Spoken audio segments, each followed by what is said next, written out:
ਸ਼ੇਰੇ Punjab 600 AM ਤੇ ਨਿੱਘਾ ਹਾਰਦਿਕ ਸਵਾਗਤ ਹੈ। ਮੈਂ ਤੁਹਾਡਾ ਮੇਜ਼ਬਾਨ ਹਰਜੀਤ ਸਿੰਘ ਗਿੱਲ। ਹਰਜੀਤ ਸਿੰਘ ਗਿੱਲ ਸ਼ੋਅ ਲੈ ਕੇ ਤੁਹਾਡੀ ਸੇਵਾ ਦੇ ਵਿੱਚ ਹਾਜ਼ਰ ਹੈ।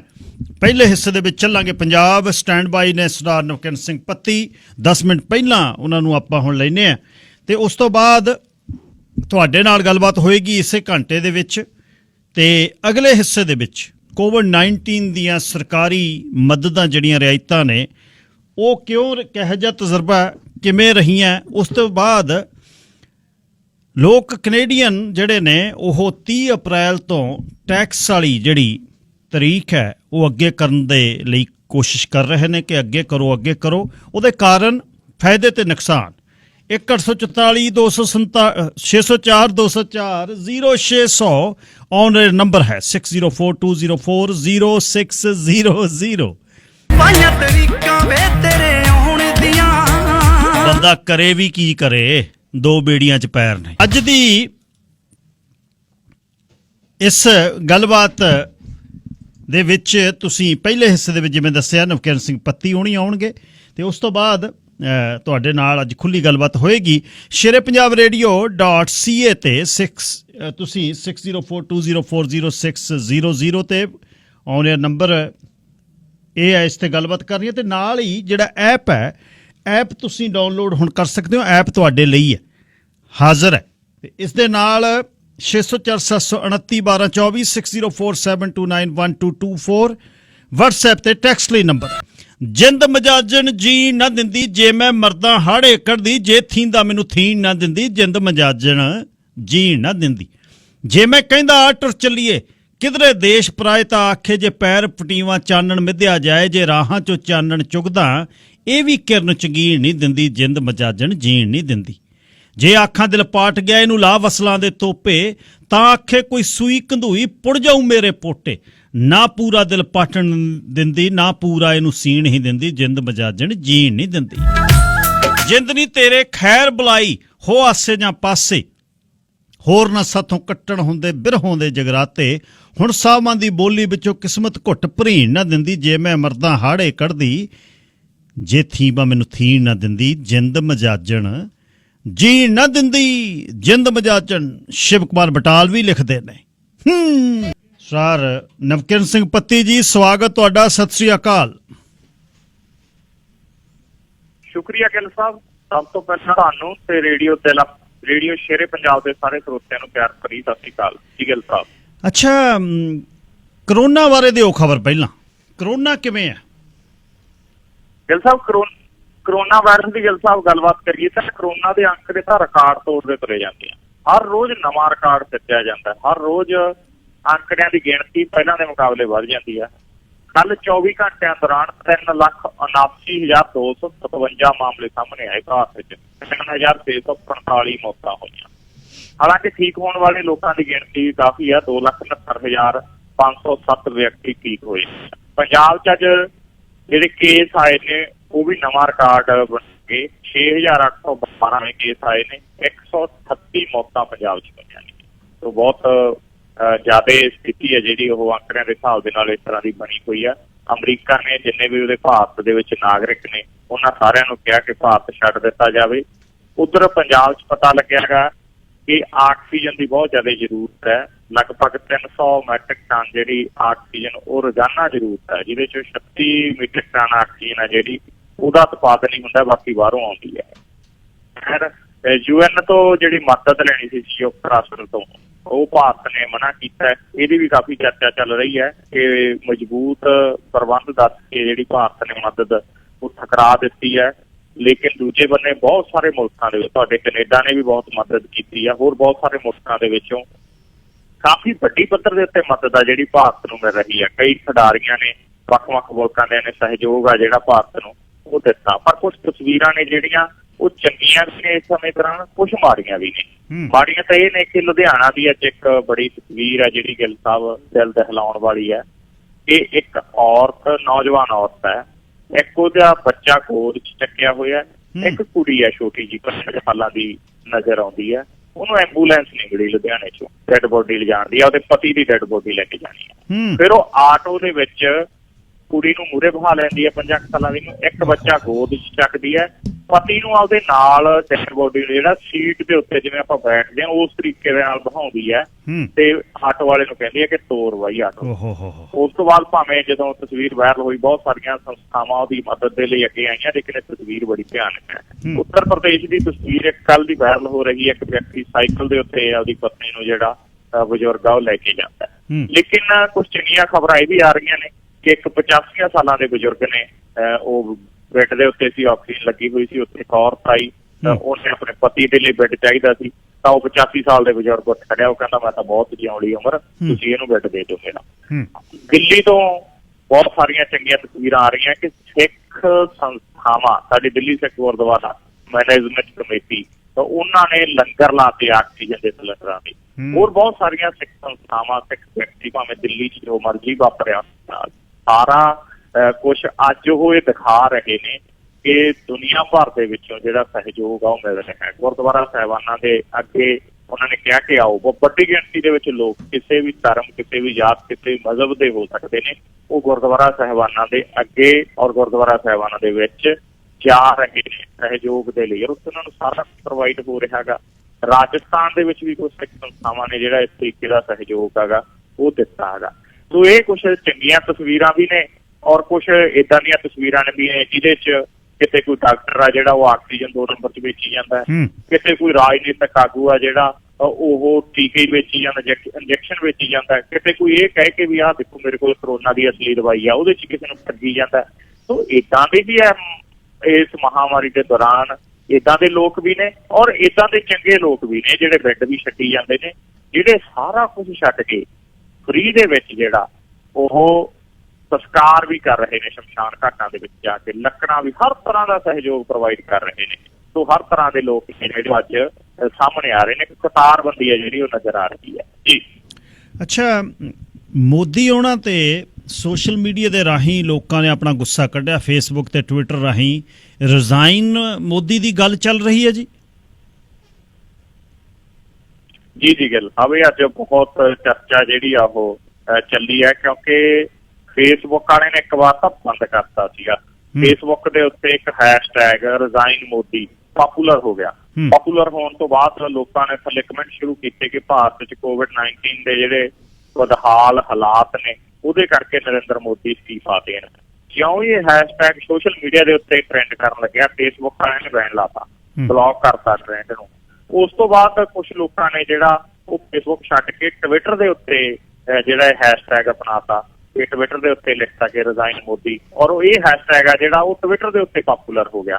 ਉਸ ਤੋਂ ਬਾਅਦ ਕੁਝ ਲੋਕਾਂ ਨੇ ਜਿਹੜਾ ਫੇਸਬੁੱਕ ਦੇ ਖਿਲਾਫ ਲਿਖਣਾ ਸ਼ੁਰੂ ਕੀਤਾ ਕਿ ਫੇਸਬੁੱਕ ਨੇ ਜਿਹੜਾ ਬਲੌਕ ਕਿਉਂ ਕੀਤਾ।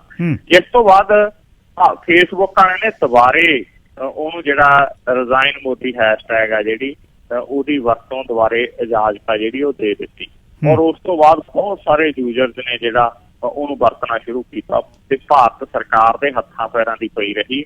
ਔਰ ਅੱਜ ਟਵਿੱਟਰ ਅਤੇ ਫੇਸਬੁੱਕ ਦੋਨਾਂ ਥਾਵਾਂ ਦੇ ਉੱਤੇ ਟ੍ਰੈਂਡਿੰਗ ਆ ਜਿਹੜੀ ਉਹ ਵੱਡੀ ਪੱਧਰ ਦੇ ਉੱਤੇ ਚੱਲੀ, ਜਿਸ ਕਰਕੇ ਹੁਣ ਭਾਰਤ ਦੇ ਵਿੱਚ ਬਹੁਤ ਸਾਰੇ ਸਵਾਲ ਉੱਠ ਰਹੇ ਨੇ ਮੋਦੀ ਜੀ ਦੇ ਉੱਤੇ।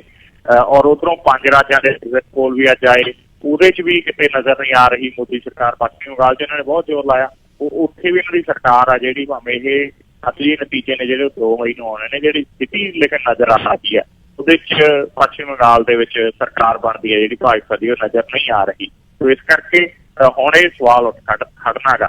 ਪਿਛਲੇ ਦਿਨਾਂ ਦੇ ਵਿੱਚ ਕਿਸਾਨ ਆਗੂਆਂ ਨੇ ਵੀ ਇਹ ਸਵਾਲ ਆ ਜਿਹੜਾ ਉਠਾਇਆ ਸੀ। ਰਕੇਸ਼ ਟਕੈਤ ਨੇ ਕਿਹਾ ਸੀ, ਉਹ ਕਹਿੰਦਾ ਅਜੇ ਤਾਂ ਅਸੀਂ ਇਹ ਕਹਿੰਦੇ ਹਾਂ ਕਿ ਖੇਤੀ ਕਾਨੂੰਨ ਵਾਪਸ ਲਓ। ਜੇ ਕਹਿੰਦਾ ਕੱਲ ਨੂੰ ਅਸੀਂ ਇਹ ਖੇਤੀ ਕਾਨੂੰਨ ਵਾਪਸ ਲੈਣ ਤੋਂ ਅੱਗੇ ਪੱਟ ਲਿਆ ਸੀ, ਕਹਿੰਦਾ ਕਿ ਮੋਦੀ ਗੱਦੀ ਛੱਡੋ, ਫਿਰ ਕਹਿੰਦਾ ਮੋਦੀ ਦਾ ਕੀ ਬਣੂਗਾ। ਤਾਂ ਇਹ ਜਿਹੜਾ ਮਤਲਬ ਅੱਜ ਚੱਲਿਆ ਸੋਸ਼ਲ ਮੀਡੀਆ ਦੇ ਉੱਤੇ ਟ੍ਰੈਂਡਿੰਗ, ਇਹ ਇਸ ਪਾਸੇ ਨੂੰ ਆ ਕਿ ਆਉਣ ਵਾਲੇ ਦਿਨਾਂ ਦੇ ਵਿੱਚ ਨਰਿੰਦਰ ਮੋਦੀ ਦੀ ਜਿਹੜੀ ਛਵੀ ਬਣਾਉਣ ਦੀ ਗੱਲ ਕਰਦੇ ਸੀ, ਉਹ ਛਵੀ ਆ ਜਿਹੜੀ ਉਹ ਧੁੰਦਲੀ ਹੁੰਦੀ ਨਜ਼ਰ ਆਊਗੀ ਜੀ। ਅੱਛਾ, ਨਾਲ ਹੀ ਜਿਹੜੀ ਪਾਰਲੀਮੈਂਟ ਦੀ ਬਿਲਡਿੰਗ ਬਣਾਉਣੀ ਹੈ ਉਹਦੇ ਤੇ ਜ਼ੋਰ ਕਹਿੰਦੇ ਕੀਤਾ ਹੋਇਆ ਬਹੁਤ, ਵੀ ਇਹ ਛੇਤੀ ਬਣਾਉਣੀ ਹੈ ਜੀ। ਜੀ ਗੱਲ ਤਾਂ ਵਾਕਈ ਉਹਦੇ ਤੇ ਬਹੁਤ ਜ਼ੋਰ ਲੱਗਿਆ ਹੋਇਆ। ਅਸਲ ਦੇ ਵਿੱਚ ਇੱਕ ਜਿਹੜਾ ਚੰਗਾ ਸਿਆਸਤਦਾਨ ਹੁੰਦਾ ਹੈ, ਜੇ ਆਪਾਂ ਘਰ ਦੀ ਵੀ ਪਲੈਨਿੰਗ ਕਰਨੀ ਹੋਵੇ, ਆਪਣੇ ਘਰ ਦਾ ਮੋਤੀ ਹੁੰਦਾ, ਉਹਨੇ ਦੇਖਣਾ ਹੁੰਦਾ ਵੀ ਭਾਈ ਮੂਹਰੇ ਕੁੜੀ ਦਾ ਵਿਆਹ ਧਰਿਆ ਹੋਇਆ, ਆਪਾਂ ਜਿਹੜੇ ਆਹ ਖਰਚੇ ਨੇ ਸਾਰੇ ਬੰਦ ਕਰ ਦਿਓ। ਜਾਂ ਇਹ ਹੁੰਦਾ ਵੀ ਹੁਣ ਹਾੜੀ ਦਾ ਸੀਜ਼ਨ ਚੱਲ ਰਿਹਾ ਹੈ, ਹੁਣ ਭਾਈ ਕੱਟਣ ਦਾ ਕੰਮ ਬੰਦ, ਹੁਣ ਸਾਰਾ ਕੁਝ ਬੰਦ। ਹੁਣ ਆਪਾਂ ਸਾਰਿਆਂ ਨੇ ਜਿਹੜਾ ਉਹ ਫਸਲ ਸਮੇਟਣੀ ਆ, ਉਸ ਪਾਸੇ ਸਾਰਾ ਪਰਿਵਾਰ ਲੱਗਦਾ, ਬੱਚੇ ਤੋਂ ਲੈ ਕੇ ਬਜ਼ੁਰਗ ਤੱਕ। ਇਹ ਇੱਕ ਚੰਗੇ ਮੁਖੀ ਦਾ ਜਿਹੜਾ ਕੰਮ ਹੁੰਦਾ ਗਾ। ਲੇਕਿਨ ਜਿਹੜੇ ਕੁਛ ਅਜਿਹੇ ਮੁਖੀ ਹੁੰਦੇ ਨੇ, ਉਹਦੇ 'ਚ ਇੱਕ ਦੂਸਰੇ ਪਾਸੇ ਨੂੰ ਮੂੰਹ ਕਰਕੇ ਚੱਲਦਾ, ਦੂਸਰਾ ਦੂਸਰੇ ਪਾਸੇ ਨੂੰ। ਅਹਿਮੀਅਤ ਕਿਸ ਗੱਲ ਦੇ ਉੱਤੇ ਦੇਣੀ ਹੈ, ਜ਼ੋਰ ਕਿਸ ਗੱਲ ਦੇ ਉੱਤੇ ਦੇਣਾ, ਔਰ ਕਿਹੜੀ ਚੀਜ਼ ਉਹਦੇ ਲਈ ਮੁੱਖ ਹੈ, ਇਹਦੇ ਉੱਤੇ ਉਹ ਜ਼ੋਰ ਨਹੀਂ ਦਿੰਦਾ। ਤੇ ਹੁਣ ਸਾਡੇ ਭਾਰਤ ਦੇ ਵਿੱਚ ਜਿਹੜਾ ਕੁਛ, ਕਿਉਂਕਿ ਕਰੋਨਾ ਦੇ ਕਰਕੇ ਜਿਹੜੀਆਂ ਅਸੈਂਸ਼ੀਅਲ ਸਰਵਿਸ ਆ, ਕੁਛ ਜ਼ਰੂਰੀ ਚੀਜ਼ਾਂ ਨੇ, ਉਹਨਾਂ ਦੀ ਇੱਕ ਲਿਸਟ ਬਣਾਈ ਗਈ ਹੈ, ਔਰ ਉਹਨਾਂ ਨੂੰ ਜਿਹੜੀ ਪਹਿਲ ਆ ਉਹ ਦਿੱਤੀ ਜਾ ਰਹੀ। ਇਹਦੇ ਵਿੱਚ ਜਿਹੜਾ ਸਾਡੇ ਸਰਕਾਰ ਆ, ਉਹਨਾਂ ਨੇ ਇਹਦੇ ਵਿੱਚ ਕਿਹਾ ਗਾ ਕਿ ਜਿਹੜੀ ਬਿਲਡਿੰਗ ਨਵੀਂ ਬਣਾਉਣੀ ਆ ਸੰਸਦ ਦੀ, ਇੱਕ ਨਵੀਂ ਸੰਸਦ ਦੀ ਬਿਲਡਿੰਗ ਆ ਜਿਹੜੀ ਬਣਾਈ ਜਾ ਰਹੀ ਹੈ, ਜਿਹਦੇ ਉੱਤੇ ਲਗਭਗ 20,000 ਕਰੋੜ ਰੁਪਈਆ ਗਾ ਜਿਹੜਾ ਖਰਚ ਹੋਣਾ ਗਾ। ਪਹਿਲਾਂ ਵਾਲੀ ਬਿਲਡਿੰਗ ਦੀ ਕੋਈ ਮਾੜੀ ਨਹੀਂ ਹੈ, ਬਹੁਤ ਵੱਡੀ ਬਿਲਡਿੰਗ ਹੈ, ਔਰ ਉਹ ਕਿਤੋਂ ਟੁੱਟੀ ਭੱਜੀ ਨਹੀਂ ਹੈ। ਲੇਕਿਨ ਇਹਨਾਂ ਨੇ ਹੁਣ ਜਦੋਂ COVID-19 ਦਾ ਦੌਰ ਹੈ, ਇਸ ਸਾਲ ਦੇ ਵਿੱਚ ਵੈਂਟੀਲੇਟਰ ਇਹਨਾਂ ਤੋਂ ਪੂਰੇ ਨਹੀਂ ਹੋ ਰਹੇ, ਆਕਸੀਜਨ ਇਹਨਾਂ ਤੋਂ ਨਹੀਂ ਪੂਰੀ ਹੋ ਰਹੀ ਹਸਪਤਾਲਾਂ 'ਚ, ਵੈਕਸੀਨ ਇਹਨਾਂ ਤੋਂ ਨਹੀਂ ਪੂਰੀ ਹੋ ਰਹੀ, ਬੈੱਡ ਇਹਨਾਂ ਤੋਂ ਨਹੀਂ ਪੂਰੇ ਹੋ ਰਹੇ।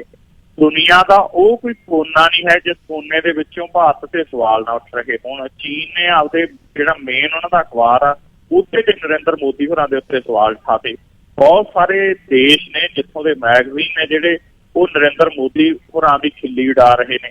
ਅਜਿਹੇ ਦੇ ਵਿੱਚ 20,000 ਕਰੋੜ ਰੁਪਇਆ ਜਿਹੜਾ ਸੰਸਦ ਦੇ ਉੱਤੇ ਖਰਚ ਰਹੇ ਨੇ, ਔਰ ਇਹ ਕਰੋਨਾ ਦੇ ਦਿਨਾਂ ਦੌਰਾਨ ਵੀ ਹਟੇ ਨਹੀਂ। ਇਹਨਾਂ ਦਿਨਾਂ ਦੌਰਾਨ ਵੀ ਜਿਹੜਾ ਜ਼ਰੂਰੀ ਚੀਜ਼ਾਂ ਨੇ, ਉਹਨਾਂ ਦੇ ਵਿੱਚ ਜਿਹੜੇ ਉਹਦੇ ਮੁਲਾਜ਼ਮ ਨੇ, 3 ਸ਼ਿਫਟਾਂ ਉਹਦੀਆਂ ਚੱਲ ਰਹੀਆਂ ਨੇ ਬਿਲਡਿੰਗ ਬਣਾਉਣ ਦੀਆਂ, ਔਰ 3 ਸ਼ਿਫਟਾਂ ਦੇ ਵਿੱਚ ਜਿਹੜਾ ਉਹਦਾ ਕੰਮ ਚੱਲ ਰਿਹਾ, ਉਸ ਨੂੰ ਪਹਿਲ ਜਿਹੜੀ ਆ ਉਹ ਦਿੱਤੀ ਜਾ ਰਹੀ ਆ। ਔਰ ਪਹਿਲੇ ਸਥਾਨ ਦੇ ਉੱਤੇ ਇਹਨਾਂ ਨੇ ਉਹ ਰੱਖਿਆ ਗਾ ਕਿ ਜ਼ਰੂਰੀ ਸੇਵਾਵਾਂ ਦੇ ਵਿੱਚ ਜਿਹੜਾ ਨਵਾਂ ਸੰਸਦ ਭਵਨ ਦੀ ਬਿਲਡਿੰਗ ਬਣ ਰਹੀ ਆ, ਉਹਨੂੰ ਸ਼ਾਮਲ ਕੀਤਾ। ਔਰ ਉਹਦੇ 180 ਵਾਹਨ ਨੇ, ਜਿਹੜੀਆਂ ਬੱਸਾਂ ਨੇ ਉਹਦੀਆਂ ਮਜ਼ਦੂਰਾਂ ਨੂੰ ਲਿਆਉਣ ਲਿਜਾਣ ਵਾਲੀਆਂ, ਉਹਨਾਂ ਨੂੰ ਮਨਜ਼ੂਰੀ ਦਿੱਤੀ ਆ। ਉਹਨਾਂ ਦੇ ਮੂਹਰੇ ਲਿਖਿਆ ਬੱਸਾਂ ਦੇ ਕੇ ਐਸੈਂਸ਼ੀਅਲ ਸਰਵਿਸ 'ਚ, ਜਿਵੇਂ ਐਂਬੂਲੈਂਸ ਨੂੰ ਮਨਜ਼ੂਰੀ ਦਿੱਤੀ ਆ, ਉਵੇਂ ਉਹਨਾਂ ਨੂੰ ਦਿੱਤੀ ਆ। ਜਦੋਂ ਮਜ਼ਦੂਰਾਂ ਦੇ ਬਾਕੀ ਸਾਰੇ ਕੰਮ ਬੰਦ ਨੇ, ਛੋਟੀਆਂ ਮੋਟੀਆਂ ਫੈਕਟਰੀਆਂ ਬੰਦ ਨੇ, ਜਿੰਨੇ ਛੋਟੇ ਕਾਰਖਾਨੇ ਨੇ ਉਹ ਬੰਦ ਨੇ, ਜਿੰਨੇ ਛੋਟੇ ਕੰਮ ਕਰਦੇ ਸੀ ਵਿਅਕਤੀ, ਉਹ ਸਾਰਾ ਕੁਝ ਬੰਦ ਹੈ। ਲੋਕਡਾਊਨ ਵਾਲੀ ਹਾਲਤ ਬਣਾਤੇ।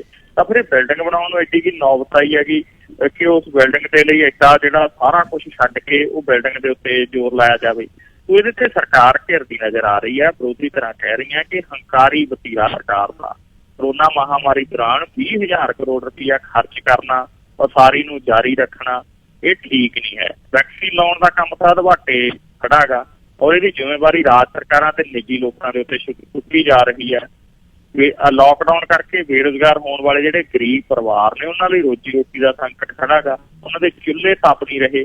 ਅਜਿਹੇ ਦੇ ਵਿੱਚ ਜਿਹੜੀ ਸੈਂਟਰਲ ਵਿਸਟਾ ਹੈ, ਜੇ ਗੂਗਲ ਦੇ ਉੱਤੇ ਭਰ ਕੇ ਦੇਖਿਆ ਆਪਣਾ ਕੋਈ, ਸੈਂਟਰਲ ਵਿਸਟਾ ਜਿਹੜੀ ਬਿਲਡਿੰਗ ਬਣਾਈ ਜਾ ਰਹੀ ਹੈ, ਉੱਤੇ ਹਜ਼ਾਰਾਂ ਕਰੋੜ ਖਰਚਿਆ ਜਾ ਰਿਹਾ। ਉਹ ਅੱਜ ਵੀ ਉਹਦੀਆਂ ਸ਼ਿਫਟਾਂ 3 ਚੱਲੀ ਜਾਂਦੀਆਂ ਨੇ। ਜੀ ਗਿੱਲ ਸਾਹਿਬ, ਅੱਛਾ, ਪੰਜਾਬ ਨੂੰ ਚੱਲੀਏ। ਪੰਜਾਬ ਦੇ ਵਿੱਚ ਫਿਰ ਹੁਣ ਇਹ ਦੱਸਿਓ ਵੀ ਕਾਂਗਰਸ ਦਾ, ਕਿਉਂਕਿ ਕਹਾਣੀ ਇਹ ਆ ਵੀ ਜਦ ਗੱਲ ਹੀ ਨਹੀਂ ਮੰਨਣੀ। ਮੈਂ ਇੱਕ ਇੰਟਰਵਿਊ ਸੁਣ ਰਿਹਾ ਸੀ ਕੈਪਟਨ ਅਮਰਿੰਦਰ ਉਹਨਾਂ ਦੀ ਇੱਕ ਬੀਬੀ ਨਾਲ, ਉਹ ਗੱਲ ਤੇ ਨਹੀਂ ਆ ਰਹੇ। ਉਹ ਕਹਿੰਦਾ ਨਾ ਨਾ ਨਾ, ਇਹੋ ਜਿਹਾ ਕੁਛ ਨਹੀਂ ਹੋਇਆ। ਬਾਈਬਲ ਕਲਾਂ ਤੇ ਕੋਟਕਪੂਰਾ ਅਲੱਗ ਹੈ, ਬੇਅਦਬੀ ਅਲੱਗ ਆ। ਬੇਅਦਬੀ ਦੇ ਚੱਕਰ ਦੇ ਵਿੱਚ ਅਸੀਂ ਬੰਦੇ ਫੜ ਵੀ ਲਏ, ਤੇ ਪਤਾ ਨਹੀਂ ਇੱਕ ਫਿਰਦਾ ਨੱਥ ਕਢਾਉਣ ਨੂੰ, ਦੂਜਾ ਫਿਰਦਾ ਨੱਕ ਵਢਾਉਣ ਨੂੰ। ਜਾਂ ਤਾਂ ਇੰਟਰਵਿਊ ਕਰਨ ਵਾਲਾ ਨੂੰ ਨਹੀਂ ਪਤਾ ਉਹ ਕੀ ਪੁੱਛ ਰਿਹਾ, ਜਾਂ ਮੂਹਰੇੋਂ ਬੰਦਾ ਇੰਟਰਵਿਊ ਦੇਣ ਵਾਲਾ ਝੂਠ ਬੋਲ ਰਿਹਾ। ਸੰਕਟ ਗਹਿਰਾ ਹੋ ਰਿਹਾ। ਜਿਹੜੀ ਗੱਲਬਾਤ ਮੈਂ ਕੱਲ੍ਹ ਸੁਣੀ ਪ੍ਰਗਟ ਸਿੰਘ ਦੀ, ਪ੍ਰਗਟ ਉਹਨੀ ਬਹੁਤ ਕਲੀਅਰ ਨੇ। ਸਲਿਊਟ ਹੈ ਇਸ ਬੰਦੇ ਨੂੰ ਕਿ ਉਹ ਆਪਣੀ ਗੱਲ ਤੇ ਕਲੀਅਰ ਆ, ਉਹ ਵਿਚਲੀ ਗੱਲ ਨਹੀਂ ਕਰਦਾ। ਨਵਜੋਤ ਸਿੱਧੂ ਵਾਂਗੂ ਜੁਮਲੇ ਨਹੀਂ ਉਹ ਲਾਉਂਦਾ। ਉਹ ਕਹਿੰਦਾ ਨਾ ਨਾ ਨਾ, ਇੱਕ ਕੈਪਟਨ ਦਾ ਰੁਤਬਾ ਕਿੱਡਾ, ਕਹਿੰਦਾ ਐਡਮਿਨਿਸਟ੍ਰੇਟਰਾਂ ਤੂੰ ਤੇ ਗੱਲਾਂ ਕਿਹੜੀਆਂ ਹੋ ਰਹੀਆਂ ਨੇ। ਸੰਕਟ ਕੀ ਕਹਿ ਰਿਹਾ ਕਾਂਗਰਸ ਦਾ? ਜੀ ਸਾਹਿਬ ਦੇਖੋ, ਕਾਂਗਰਸ ਦਾ ਸੰਕਟ ਆ ਜਿਹੜਾ ਉਹ ਦਿਨੋਂ ਦਿਨ ਵੱਧ ਰਿਹਾ। ਕਾਂਗਰਸ ਪਾਰਟੀ 'ਚ ਅੰਦਰੂਨੀ ਖਿੱਚੋਤਾਣ ਆ ਜਿਹੜੀ ਬਹੁਤ ਤੇਜ਼ ਹੋ ਰਹੀ ਆ। ਕੈਪਟਨ ਅਮਰਿੰਦਰ ਸਿੰਘ ਹੋਰਾਂ ਨੇ ਜਿਹੜੇ ਚੋਣ ਵਾਅਦੇ ਪੂਰੇ ਕੀਤੇ ਸੀ, ਉਹ ਚੋਣ ਵਾਅਦੇ ਪੂਰੇ ਨਹੀਂ ਕੀਤੇ।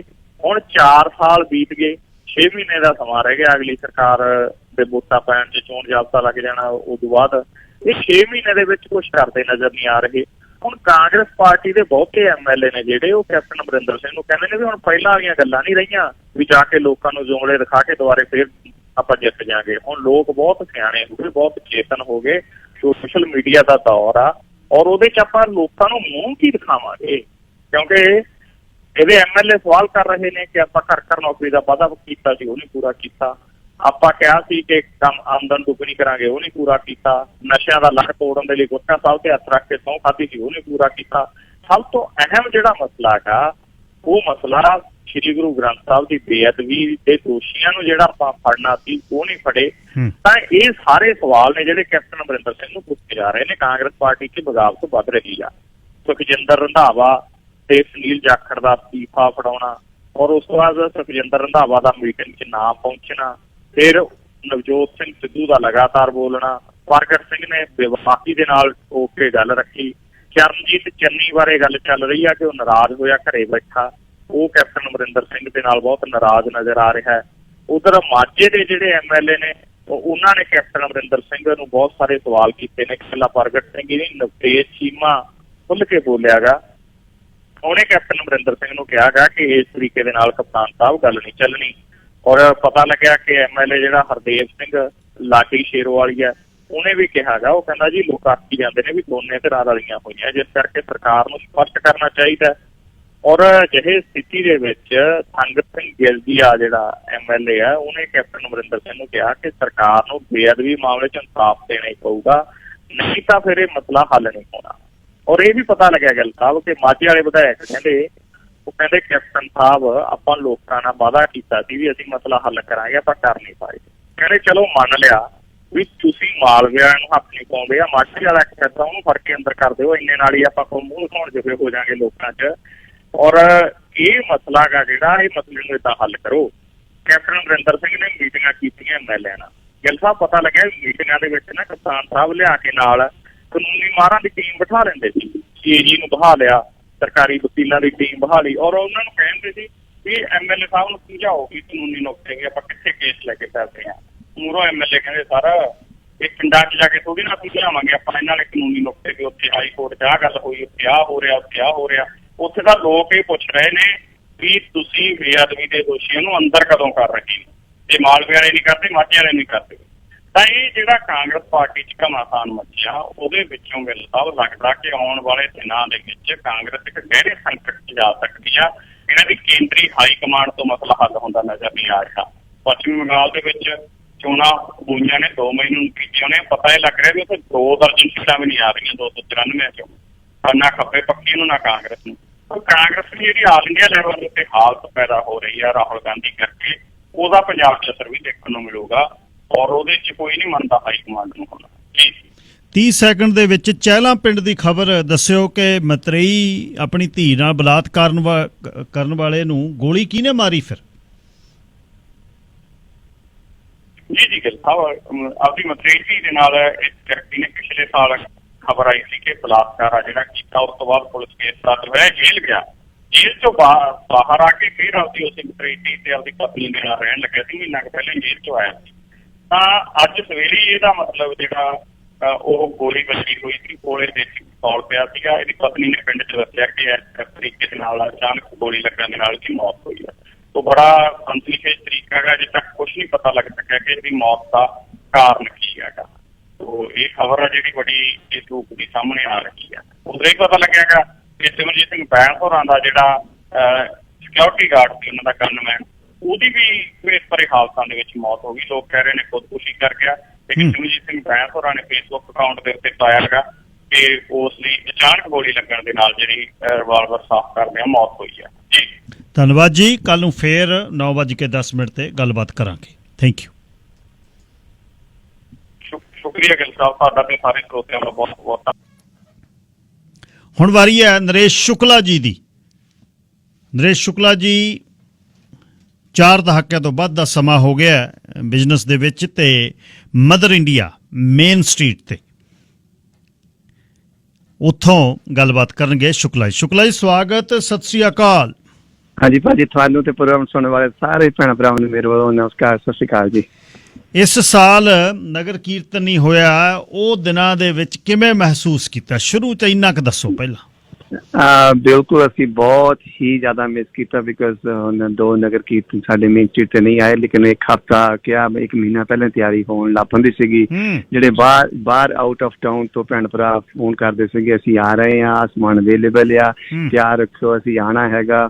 ਔਰ ਕਈ ਭੈਣ ਭਰਾ ਫੋਨ ਕਰਦੇ ਸੀ ਸਾਨੂੰ ਪਾਰਕਿੰਗ ਕਿੱਥੇ ਮਿਲੂਗੀ, ਅਸੀਂ ਉਹਨਾਂ ਦਾ ਪਾਰਕਿੰਗ ਦਾ ਵੀ ਇੰਤਜ਼ਾਮ ਕਰ ਦਿੰਦੇ ਸੀਗੇ ਵੀ ਕਿਉਂਕਿ ਇੰਨੇ ਸਾਲਾਂ ਤੋਂ ਸਾਡੇ ਕੋਲ ਆਉਂਦੇ ਹੈਗੇ ਆ। ਮੇਨ ਸਟਰੀਟ ਤੇ ਬੜੀ ਗਹਿਮਾ ਗਹਿਮੀ ਹੁੰਦੀ ਸੀਗੀ, ਬੜੀਆਂ ਰੌਣਕਾਂ ਲੱਗਦੀਆਂ ਸੀਗੀਆਂ। ਅਸੀਂ ਨਗਰ ਕੀਰਤਨ ਨੂੰ ਬਹੁਤ ਹੀ ਜ਼ਿਆਦਾ ਮਿਸ ਕਰਦੇ ਹਾਂ ਜੀ। ਅੱਛਾ, ਖਾਸ ਕਿਉਂਕਿ ਜਦ ਅਸੀਂ ਕੋਲ ਆਪਣੇ ਸ਼ਾਪਸ ਹੁੰਦੀਆਂ ਜੀ, ਸਟੋਰ ਹੁੰਦੇ ਆ, ਮਹਿਸੂਸ ਨਹੀਂ ਕਰਦੇ। ਬਹੁਤ ਕੁਝ ਅਜਿਹਾ ਹੁੰਦਾ ਜਿਹੜਾ ਸਾਨੂੰ ਗੁਆਂਢ 'ਚੋਂ ਮਿਲ ਜਾਂਦਾ। ਇਹੀ ਕਾਰਨ ਹੈ ਕਿ ਮਦਰ ਇੰਡੀਆ ਦਾ ਕੋਈ ਵੀ ਇਹੋ ਜਿਹਾ ਮੈਨੂੰ ਨਹੀਂ ਲੱਗਦਾ ਘਰਾਂ ਦਾ ਪ੍ਰੋਡਕਟ ਗਰੋਸਰੀ ਨੂੰ ਛੱਡ ਕੇ ਇਹੋ ਜਿਹਾ ਹੋਵੇ ਜਿਹੜਾ ਤੁਹਾਡੇ ਉਸ ਸਟੋਰ ਦੇ ਵਿੱਚ ਵੇਅਰ ਹਾਊਸਾਂ ਦੇ ਵਿੱਚ ਨਾ ਪਿਆ ਹੋਵੇ, ਕਿਉਂਕਿ ਇਕੱਲੇ ਸਟੋਰ ਨੂੰ ਨਹੀਂ ਵੇਖਣਾ, ਵੇਅਰ ਹਾਊਸ ਬਹੁਤ ਵੱਡਾ ਇੱਕ ਵੇਅਰ ਹਾਊਸ ਹੈ ਜਿੱਥੇ ਤੁਹਾਡਾ ਸਮਾਨ ਪਿਆ। ਸਭ ਤੋਂ ਪਹਿਲਾਂ ਆਪਾਂ ਸੇਲਸ ਦੀ ਗੱਲ ਕਰੀਏ। ਜਿਹੜੀਆਂ ਤੁਸੀਂ ਹੇਅਰ ਡਾਈ ਲਾਈ ਹੋਈ ਹੈ 3 ਬੋਟਲਸ ਦੇ ਨਾਲ 1 ਫ੍ਰੀ ਜੀ, ਉਹ ਕਿਵੇਂ ਚੱਲ ਰਹੀ ਹੈ? ਬਿਲਕੁਲ, ਤਿੰਨਾਂ ਨਾਲ ਅਸੀਂ 1 ਬੋਟਲ ਫ੍ਰੀ ਲਾਈ ਸੀ। ਐਕਚੁਅਲੀ ਲਾਇਆ ਤਾਂ ਅਸੀਂ ਇਸ ਕਰਕੇ ਵੀ ਨਗਰ ਕੀਰਤਨ ਤੇ ਭੈਣ ਭਰਾ ਨਹੀਂ ਆ ਰਹੇ, ਉਹਨਾਂ ਨੂੰ ਅਸੀਂ ਪੂਰਾ ਉਹ ਸੇਮ ਡੀਲ ਦੇਣਾ ਚਾਹੁੰਦੇ ਸੀਗੇ। ਹਰ ਸਾਲ ਮੈਂ ਇੱਕੋ ਵਾਰੀ ਹਰ ਸਾਲ ਇੱਕ ਵਿਸਾਖੀ ਦੇ ਉੱਤੇ ਹੀ ਸਪੈਸ਼ਲ ਸੇਲ ਲਾਉਂਦਾ ਸੀਗਾ, ਲੇਕਿਨ ਲਾਣੀ ਤਾਂ 2 ਹਫ਼ਤੇ ਵਾਸਤੇ ਤੁਸੀਂ ਫਿਰ ਕਹਿਤਾ ਉਹਦੇ ਨਾਲ ਫਿਰ 30 ਅਪ੍ਰੈਲ ਤੱਕ ਲਾਓ। ਲੇਕਿਨ ਹੁਣ ਥੋੜਾ ਜਿਹਾ ਹੋਰ ਪ੍ਰੋਬਲਮ ਆ ਗਈ ਆ, ਸ਼ਹਿਰਾਂ ਵਿੱਚੋਂ ਵੀ ਆਉਣਾ ਜਾਣਾ ਔਖਾ ਹੋ ਗਿਆ। ਅਸੀਂ ਇਸ ਕਰਕੇ ਸੋਚਦੇ ਆ ਵੀ ਇਹਨੂੰ 1 ਹਫ਼ਤਾ ਵਾਸਤੇ ਹੋਰ ਐਕਸਟੈਂਡ ਕਰ ਦਈਏ ਤਾਂ ਕਿ ਉਹ ਜਿਹੜੇ ਭੈਣ ਭਰਾ ਰਹਿ ਗਏ ਆ ਉਹ ਵੀ ਉਹਦਾ ਐਡਵਾਂਟੇਜ ਲੈ ਜਾਣ। Very good. ਅੱਛਾ, ਇਹਦੇ ਨਾਲ ਹੀ ਕਲੀਅਰ ਕਰ ਲਈਏ ਕਿਉਂਕਿ ਜਿਹੜੀਆਂ ਸਾਡੀਆਂ ਹੈਲਥ ਸਰਵਿਸਿਜ਼ ਨੇ, ਜਿਹੜੀਆਂ ਜਿਵੇਂ ਫਰੇਜ਼ਰ ਹੈਲਥ ਆ, ਤੁਸੀਂ ਕੋਸਟਲ 'ਚੋਂ, ਹੁਣ ਉਹਨਾਂ ਨੇ ਇਹ ਕਿਹਾ ਵੀ ਮਿਊਨਿਸਪੈਲਿਟੀ ਨਹੀਂ, ਜਿਹੜਾ ਮੈਡੀਕਲ ਦਾ ਤੁਹਾਡੇ ਸੇਵਾਵਾਂ ਦਾ ਖਿੱਤਾ ਉਸ ਤੋਂ ਦੂਜੇ ਖਿੱਤੇ 'ਚ ਨਹੀਂ ਜਾ ਸਕਦੇ, ਫਿਰ ਹੁਣ ਡਿਲੀਵਰ ਕਰਨ ਦਾ ਹੀ ਇੰਤਜ਼ਾਮ ਕਰਨਾ ਪਊ ਜੀ।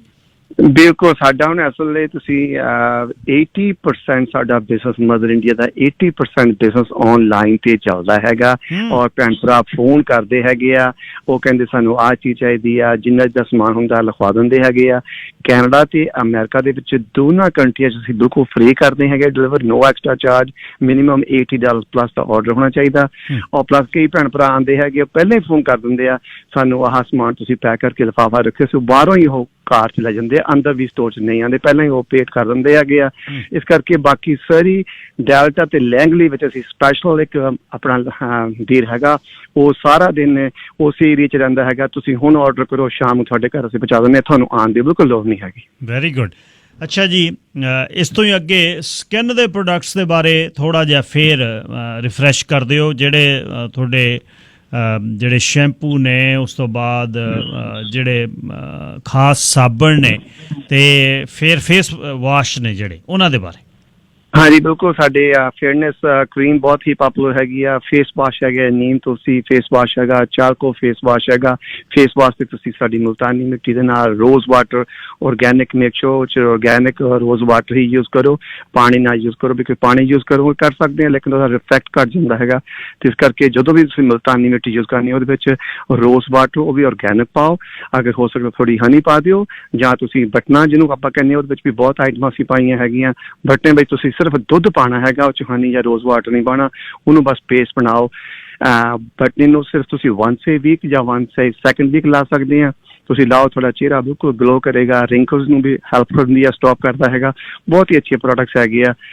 ਸਾਡੇ ਹਰਬਲ ਸੋਪ ਹੈਗੇ ਆ, ਹਰਬਲ ਬਿਊਟੀ ਸੋਪ ਹੈਗੀ ਆ। ਫੇਸ ਵਾਸ਼ ਦੇ ਨਾਲ ਤੁਸੀਂ ਸਾਡੇ ਜਿੰਨੇ ਵੀ ਆਇਲ ਹੈਗੇ ਆ ਸਾਰੇ ਹਰਬਲ ਹੈਗੇ ਆ, ਅੱਛੇ ਪ੍ਰੋਡਕਟਸ ਹੈਗੇ ਆ ਸਾਰੇ। ਤੁਸੀਂ ਆਓ ਦੇਖੋ, ਜਾਂ ਸਾਡੀ ਇਹਦੀ ਹੋਰ ਜਾਣਕਾਰੀ ਲੈਣੀ ਆ ਤੁਸੀਂ ਸਾਨੂੰ ਜਦੋਂ ਵੀ ਚਾਹੋ ਕਾਲ ਕਰ ਸਕਦੇ ਆ 10 ਤੋਂ 6 604 430 6072 ਤੇ। ਤੁਸੀਂ ਅਗਰ ਫਸਟ ਟਾਈਮ ਸਾਡਾ ਹੇਅਰ ਡਾਈ ਯੂਜ਼ ਕਰਨਾ ਚਾਹੁੰਦੇ ਆ, ਪਹਿਲਾਂ ਨਹੀਂ ਯੂਜ਼ ਕੀਤਾ, ਹਮੇਸ਼ਾ ਮੈਂ ਕਹਿੰਦਾ ਤੁਸੀਂ ਆਓ, 1 ਟਾਈਮ ਫ੍ਰੀ ਲੈਫ ਸੈਂਪਲ ਲੈ ਕੇ ਜਾਓ, ਪਹਿਲਾਂ ਟਰਾਈ ਕਰੋ, ਅਗਰ ਤੁਹਾਨੂੰ ਪਸੰਦ ਲੱਗਦਾ ਤੁਸੀਂ ਨੈਕਸਟ ਟਾਈਮ ਉਹਨੂੰ ਬਾਏ ਕਰੋ ਜੀ।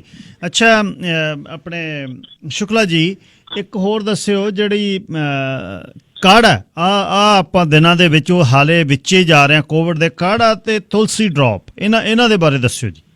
ਹਾਂਜੀ, ਤੁਲਸੀ ਡ੍ਰੌਪ ਵੀ ਬਹੁਤ ਹੀ ਅੱਛਾ ਪ੍ਰੋਡਕਟ ਹੈ। ਪਾਣੀ ਦੇ ਵਿੱਚ ਤੁਸੀਂ 2-3 ਬੂੰਦਾਂ ਸਵੇਰੇ 2-3 ਬੂੰਦਾਂ ਸ਼ਾਮ ਨੂੰ ਪੀਓ, ਇਹ ਤੁਹਾਡੀ ਇਮਿਊਨਿਟੀ ਨੂੰ ਬੂਸਟ ਕਰਦਾ ਹੈਗਾ।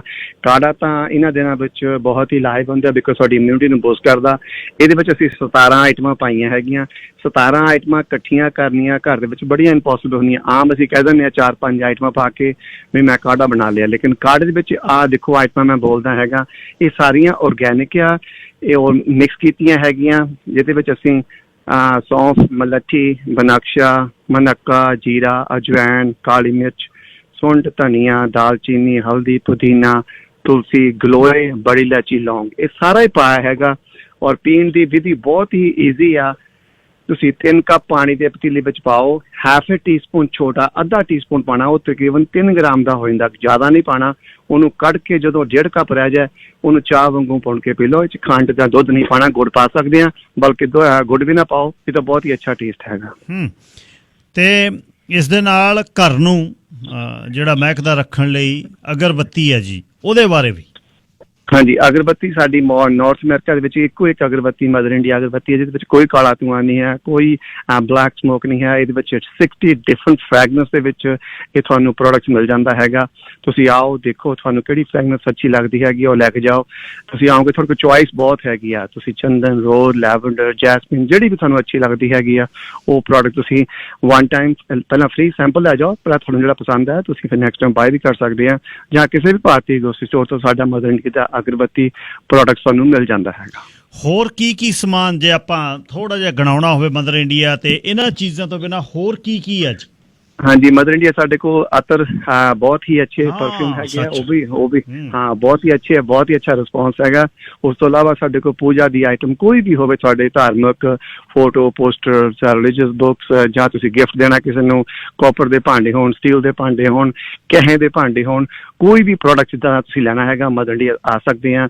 ਵੈਡਿੰਗ ਆਈਟਮ ਕੋਈ ਵੀ ਸਜਾਣਾ ਆ, ਤੁਸੀਂ ਥੈਲੀਆਂ, ਚਾਕੂ ਦਾ ਸਮਾਨ, ਜਾਂ ਤੁਸੀਂ ਕੋਈ ਵੀ ਮਿਊਜ਼ੀਕਲ ਆਈਟਮ, ਢੋਲਕ, ਤਬਲਾ, ਬਾਜਾ, ਜੋ ਵੀ ਸਮਾਨ ਚਾਹੀਦਾ ਤਕਰੀਬਨ ਮਦਰ ਇੰਡੀਆ ਸਟੋਰ ਤੇ ਮਿਲ ਜਾਂਦਾ ਹੈ।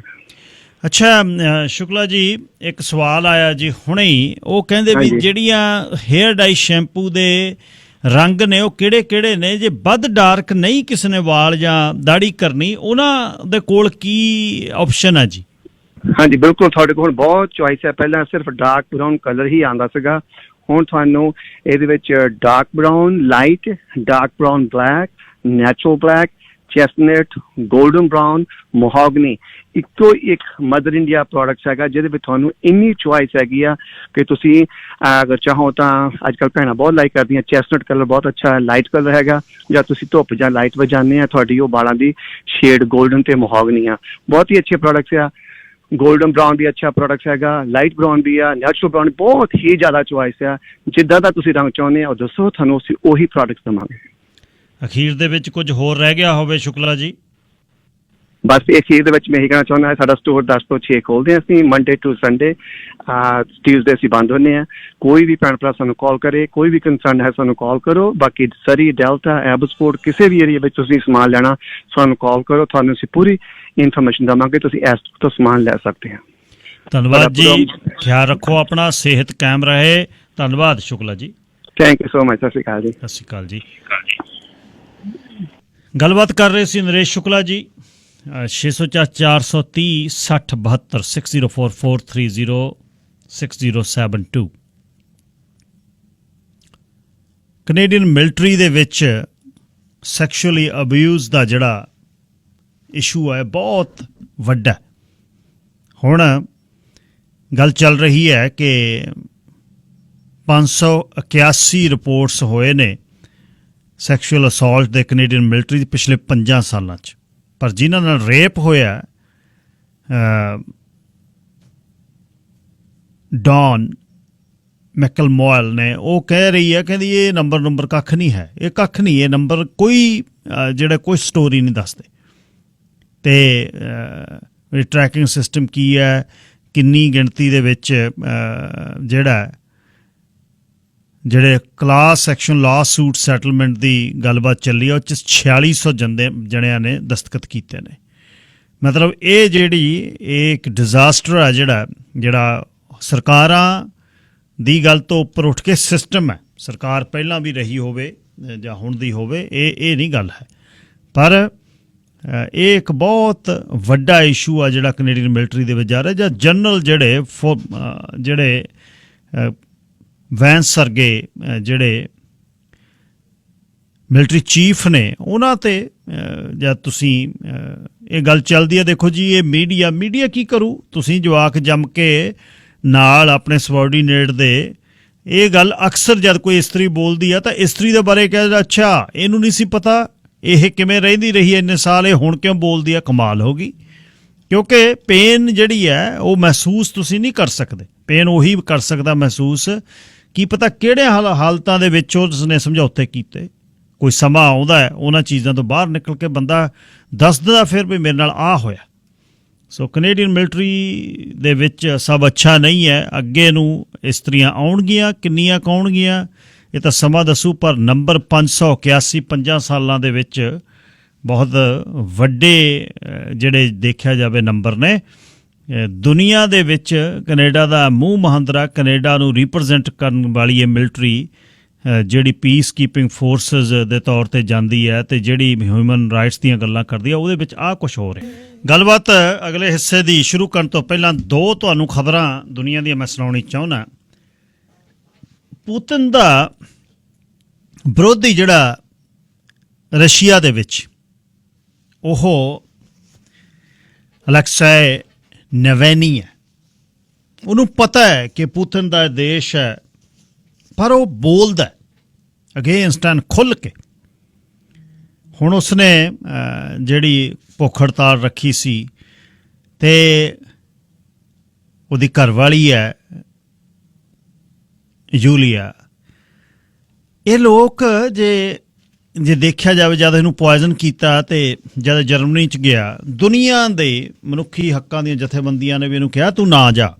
ਉਹ ਕਹਿੰਦਾ ਨਾ ਜਾਣਾ ਕਿਉਂ ਨਹੀਂ, ਮੇਰਾ ਦੇਸ਼ ਹੈ, ਮੇਰੀ ਨੇਟਿਵ ਲੈਂਡ ਹੈ। ਹੁਣ ਕੀ ਕੀਤਾ ਉਹ 'ਤੇ ਕ੍ਰੈਕਡਾਊਨ, ਕਿਉਂਕਿ ਵੋਟਾਂ ਪੈਣੀਆਂ ਨੇ ਆਹ ਸਾਲ ਦੇ ਵਿੱਚ। ਇਹਨਾਂ ਵੋਟਾਂ ਦੇ ਵਿੱਚ ਹੁਣ ਰਾਹ ਸਿੱਧਾ ਕਰ ਲਿਆ ਪੁਤਿਨ ਨੇ, 2036 ਤੱਕ ਤਾਂ ਉਹਨੇ ਪ੍ਰੈਜ਼ੀਡੈਂਟ ਹੀ ਰਹਿ ਜਾਣਾ ਬਸ। ਨਾਲ ਦੇ ਜਿਹੜੇ ਯਾਰ ਦੋਸਤੀ ਉਹਨਾਂ ਨੂੰ ਪੀਸ ਆਫ ਪਾਈ ਜਿਹੜੀ ਦੇ ਰਿਹਾ, ਅਮੀਰ ਹੋ ਰਿਹਾ, ਅਤੇ ਉਹਦਾ ਬਿਲੀਅਨਸ ਆਫ ਡਾਲਰ ਦਾ ਜਿਹੜਾ ਤੁਸੀਂ ਮਹਿਲ ਵੇਖਿਆ। ਅਲੈਕਸੇ ਨਵੈਨੀ ਬੋਲਦਾ ਔਰ ਉਸ ਨੂੰ ਪਤਾ ਹੈ ਅਲੈਕਸੇ ਨਵੈਨੀ ਨੂੰ ਕਿ ਮੈਂ ਇਹਦੇ ਤੋਂ ਅੱਗੇ ਨਹੀਂ ਜਾ ਸਕਦਾ, ਮੈਨੂੰ ਇਹਨਾਂ ਨੇ ਟੰਗ ਦੇਣਾ। ਹੁਣ ਉਸ ਦੀ ਜਥੇਬੰਦੀ ਨੂੰ ਅਲਕਾਇਦਾ ਦੇ ਨਾਲ ਜੋੜ ਕੇ ਉਹ 'ਤੇ ਕ੍ਰੈਕਡਾਊਨ ਕਰਕੇ ਉਹ ਸਾਰਾ ਕੁਛ ਉਹਦਾ ਬੰਦ ਕਰ ਦਿੱਤਾ, ਅਤੇ ਹੁਣ ਜੇਲ੍ਹ 'ਚੋਂ ਨਿਕਲੂਗਾ ਤਾਂ ਨਿਕਲ ਕੇ ਵੀ ਉਹ ਕੁਛ ਨਹੀਂ ਬੋਲ ਸਕਦਾ। ਇੱਕ ਹਿੱਸਾ ਰੂਸ ਦਾ ਇਹਦੇ ਨਾਲ ਹੈ, ਇੱਕ ਹਿੱਸਾ ਪੁਤਿਨ ਨਾਲ ਹੈ।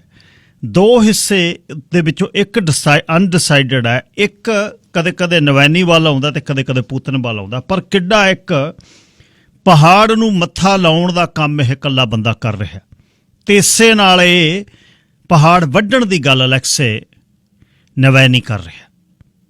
ਹੁਣ ਦੇਸ਼ ਇੱਕ ਐਡਾ ਬੜਾ ਦੇਸ਼ ਜਿਹੜਾ ਹੈ, ਐਡੇ ਵੱਡੇ ਦੇਸ਼, ਹੁਣ ਅੱਜ ਉਹ ਕੋਰਟ ਅਪੀਅਰੈਂਸ ਹੋਈ ਆ, ਵੀਡੀਓ ਦੇ ਰਾਹੀਂ ਸੁੱਕ ਗਿਆ ਜਦ ਉਹਨੇ ਅੰਦਰ ਭੁੱਖ ਹੜਤਾਲ ਕੀਤੀ। ਅਤੇ ਪਰ ਉਸਨੇ ਉਸ ਦੇ ਸਮੇਂ ਫਿਰ ਉਸਨੇ ਕਿਹਾ, ਉਹਨੇ ਕਿਹਾ ਨੰਗਾ ਅਤੇ ਚੋਰ ਰਾਜਾ ਹੈ ਵਲਾਦੀਮੀਰ ਪੁਤਿਨ, ਨੇਕਡ ਥੀਵਿੰਗ ਕਿੰਗ। ਫਿਰ ਉਹਨੇ ਕਹਿ ਦਿੱਤਾ, ਅਤੇ ਉਹ ਕਹਿੰਦਾ ਨਾ ਇਹ ਨਹੀਂ ਗੱਲ, ਮੈਂ ਇਹ ਤੋਂ ਜਿੱਤਾਂ ਨਾ ਜਿੱਤਾਂ। ਉਹ ਕਹਿੰਦਾ ਮੈਂ ਅੱਜ ਸ਼ੀਸ਼ੇ 'ਚ ਵੇਖਿਆ ਬਿਨਾਂ ਕਾਰਨ, ਮੈਂ ਹੱਡੀਆਂ ਦਾ ਢਾਂਚਾ ਜਿਹੜਾ ਬਹੁਤ ਖਤਰਨਾਕ ਲੱਗ ਰਿਹਾ। ਹੁਣ 72 ਕਿਲੋ ਉਹਦਾ ਵਜ਼ਨ ਹੈ। ਜਦ ਉਹ ਸਕੂਲ ਦੇ ਵਿੱਚ ਸੀ, ਕਹਿੰਦਾ ਜਦ ਮੈਂ 72 ਕਿਲੋ ਸੀ। 44 ਵਰ੍ਹਿਆਂ ਦਾ ਪੁਤਿਨ ਦੇ ਖਿਲਾਫ ਇਕੱਲੇ ਨੇ ਜਿਹੜਾ ਮੋਰਚਾ ਵਿੱਢਿਆ। 2 ਵਾਰ ਉਹਦੇ 'ਤੇ, ਪਿਛਲੇ ਵਾਰ ਨਵੈਨੀ 'ਤੇ ਜਿਹੜਾ ਜਰਮਨੀ ਨੂੰ ਲੈ ਗਿਆ ਜਦ ਉਹਦੇ 'ਤੇ ਜ਼ਹਿਰ ਨਾਲ ਹਮਲਾ ਹੋਇਆ, ਅਤੇ ਜਾਂ ਰਸ਼ੀਆ ਦੁਬਾਰਾ ਮੁੜ ਕੇ ਜਨਵਰੀ ਫਿਰ ਫੜ ਲਿਆ ਉਹਨੂੰ। ਅਤੇ ਮਾਰਚ 31 ਦਾ ਉਹ ਕਿ ਮੇਰੀ ਲੱਤ ਅਤੇ ਮੇਰੀ ਪਿੱਠ ਦਾ ਦਰਦ ਹੈ, ਇਹਦੀ ਖਿਆਲ ਨਹੀਂ ਕੀਤਾ ਜਾਂਦਾ। ਜੇ ਤੱਕ ਮੈਨੂੰ ਮੈਡੀਕਲ ਕੇਅਰ ਨਹੀਂ ਮਿਲਦੀ ਮੈਂ ਭੁੱਖ ਹੜਤਾਲ ਤੇ ਰਹਾਂਗਾ। ਤੇ ਹੁਣ ਇਸ ਬੰਦੇ ਦੇ ਮੂਹਰੇ ਬਹੁਤ ਵੱਡਾ ਇੱਕ ਜਿਹੜਾ ਬਹੁਤ ਵੱਡਾ, ਜਿੱਥੇ ਕੰਟਰੋਲ ਸਾਰਾ ਉਹਦੀ ਸੂਈ ਏਜੰਸੀ ਉਹਦੀ ਹੈ, ਸਟੇਟ ਰਨ TV ਉਹਦਾ ਹੈ, ਤੇ ਜਿਹੜਾ ਉਹਦਾ ਮਹਿਲ ਹੈ ਪਾਣੀ ਦੇ ਕੰਢੇ, ਉਸ ਦੀ ਗੱਲ ਜਿਹੜੀ ਜਦ ਇਸਨੇ ਕੱਢੀ ਬਾਹਰ, ਉਸ ਨੇ ਬਹੁਤ ਵੱਡਾ ਜਿਹੜਾ ਡੈਂਟ ਪਾਇਆ ਪੁਤਿਨ ਦੇ। ਪਰ ਬੋਲੂ ਕੌਣ? ਇਹ ਬੜਾ ਔਖਾ ਹੈ। ਇਸ ਨੂੰ 100 ਬਿਲੀਅਨ ਰੂਬਲਸ ਮਤਲਬ $1.25 ਅਰਬ 1.35 ਬਿਲੀਅਨ ਉਸ ਦੀ ਕੀਮਤ ਜਿਹੜੀ ਰੱਖੀ ਹੈ ਬਈ ਇਹ ਜਿਹੜਾ ਬਲੈਕ ਸੀ ਦੇ ਕੰਢੇ ਸਿਕਿਉਰਿਟੀ ਦਾ ਸਿਸਟਮ ਬਹੁਤ ਕੁਝ ਹੈ ਉਹਦੇ 'ਚ। ਸੋ ਅਲੈਕਸਾਈ ਨਵੈਨੀ ਕੋਸ਼ਿਸ਼ ਕਰ ਰਿਹਾ ਹੈ ਕਿ ਸੱਚ ਦੀ ਰਾਹ 'ਤੇ ਤੁਰਨ ਦੀ। ਸੌਖਾ ਨਹੀਂ ਹੈ, ਉਹਨੂੰ ਵੀ ਪਤਾ ਹੈ ਵੀ ਬਹੁਤ ਔਖਾ ਹੈ।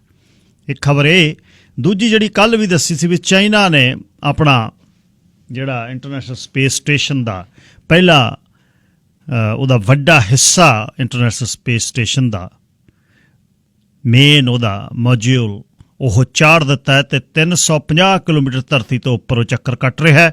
ਹੁਣ 10 ਹੋਰ ਮੋਡਿਊਲਸ ਜਿਹੜੇ ਜਾਣੇ ਨੇ, ਇਹ ਜਿਹ 'ਚ 4 ਜਿਹੜੇ ਸਪੇਸ ਕਰਾਫਟ ਜਾਣੇ ਜਿਨ੍ਹਾਂ 'ਚ ਬੰਦਿਆਂ ਨੇ ਜਾਣਾ, 11 ਟੋਟਲ ਮਿਸ਼ਨ ਨੇ।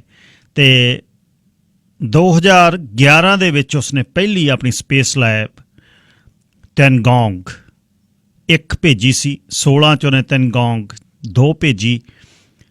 ਤੇ ਚਾਈਨਾ ਬਹੁਤ ਵੱਡੀ ਇੱਕ ਸਪੇਸ ਪਾਵਰ 2030 'ਚ ਬਣ ਜਾ ਰਿਹਾ ਹੈ ਤੇ ਉਹਦਾ ਇੰਟਰਨੈਸ਼ਨਲ ਸਪੇਸ ਸਟੇਸ਼ਨ ਆਪਣਾ ਬਣਾਉਣਾ। ਇਹ ਗੱਲ ਕਲੀਅਰ ਕਰਦਾ ਹੈ ਕਿ ਹੁਣ ਉਹ ਆਪਣੀ ਮਰਜ਼ੀ ਦੇ ਨਾਲ ਆਪਣੇ ਇੰਟਰਨੈਸ਼ਨਲ ਸਪੇਸ ਸਟੇਸ਼ਨ ਦੇ ਵਿੱਚ ਉਹ ਰਹੇਗਾ। ਹੁਣ ਜਿਹੜਾ ਪਹਿਲਾ ਬਣਿਆ ਹੋਇਆ ਸਾਂਝੇ ਦੇਸ਼ਾਂ ਦਾ, ਯੂਰਪੀਅਨ ਸਪੇਸ ਏਜੰਸੀ ਦਾ ਤੇ ਨਾਰਥ ਅਮਰੀਕਾ ਦਾ, ਉਹਦੇ 'ਚ ਉਹ ਕੁਛ ਨਹੀਂ ਕਰ ਸਕਦਾ ਜਿਹੜਾ ਉਹ ਆਪਣੇ 'ਚ ਕਰੇਗਾ। ਤੇ ਹੁਣ ਮੰਗਲ ਦੀ ਤਿਆਰੀ, ਚੰਦ ਦੀ ਤਿਆਰੀ, ਤੇ ਇਹ ਸਪੇਸ ਸਟੇਸ਼ਨ ਤੋਂ ਅੱਗੇ ਉਹ ਕੀ ਕਰਨਾ ਚਾਹੁੰਦਾ। ਸੋ ਇਹ